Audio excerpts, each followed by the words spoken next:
ఇంత పడి పడి నేనైతే మా అన్న పెళ్ళికి అడ్డుతెర డెకరేషన్ చేస్తున్నాను. డెకరేషన్ అంటే ఏం లేదండి, జస్ట్ నేమ్స్ రాసి లైట్గా టచ్ అప్ ఇచ్చాను అనమాట, అంతే. నా హ్యాండ్ రైటింగ్ అస్సలే దరిద్రంగా ఉంటుంది, నేను రాయలేదు అంటే మా పెద్దమ్మ మా అన్నయ్యే కదా రాసి అంది. అది నిజమే కదా, వేరే వాళ్ళైతే ఏమనుకుంటారో అనుకోవాలి, అదే మన ఇంట్లో అనుకో ఎలా వచ్చినా పర్లేదు అడ్జస్ట్ అయిపోతారని ఒక ఏదో అనుకున్నాను. కానీ రాయడం స్టార్ట్ చేసిన తర్వాత చాలా బాగా రాస్తున్నాను, నేను కూడా బాగానే రాయగలను అని అనిపించింది రాసిన తర్వాత. ఇదంతా రాయడానికి నాకు ఆల్మోస్ట్ ఒక 2 గంటలు పట్టింది. ఏంది కొంచెం పేరుకి అంతసేపు పట్టిందా అంటే తప్పదు, పట్టింది. ఎంత మనోళ్ళైనా కూడా కొంచెం మంచిగా రావాలి అనే దాంతో రాస్తాం కదా. దాని తర్వాత మా పెద్దమ్మ ఇచ్చింది, ఇది పెడితే చమ్కీలు వస్తాయంట. నేను ఫస్ట్ టైం చూసా, పెట్టినప్పుడు ఇలా ఉంది కానీ పెట్టిన తర్వాత భలే వచ్చింది, కలర్ భలే మెరిసిపోయింది. ఓన్లీ నేమ్స్కి రాస్తే సరిపోద్దా అంటే మా పెద్దమ్మ గుండెకాయ చుట్టూ రాయాలి, దాని మీద కూడా కావాలి అని అంది. ఇంక మొత్తం అంతా చుట్టూ డిజైన్ వేసేటప్పటికి ఇంకో 2 గంటలు పట్టింది నాకు. దానికి తోడు ఈ బాటిల్లో నుంచి ఆ లిక్విడ్ అసలు వస్తూనే లేదు. ఎంతసేపు పట్టిందో గట్టిగా ప్రెస్ చేసి చేస్తే ఎప్పటికో వచ్చింది.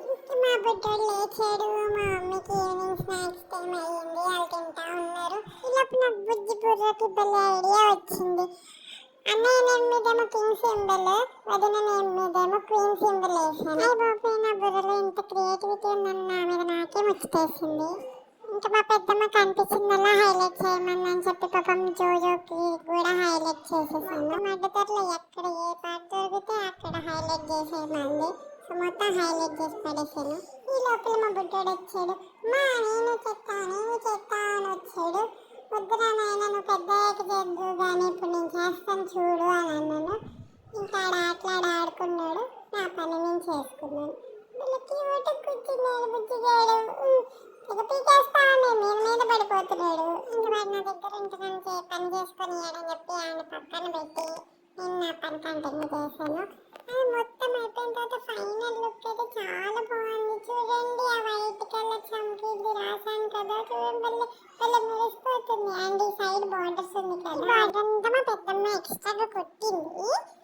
వాళ్ళ కొడుకు పెళ్లిలో అడ్డతెర చాలా బాగా మెరిసిపోవాలి అని చెప్పేసి పాపం కష్టపడి చుట్టూరా కుట్టింది. అనేది నైట్ టైం పెళ్లి కదా, ఎలా కనిపిస్తుందో చూద్దామని చెప్పి లైట్ వేసేసి చూసామన్నమాట. ఇంకా పెళ్లి షైన్ అయ్యింది, చాలా అంటే చాలా బాగుంది. అందులో నేను చాలా ఇష్టంగా చేశాను కదా, ఇంకా బాగా నచ్చింది.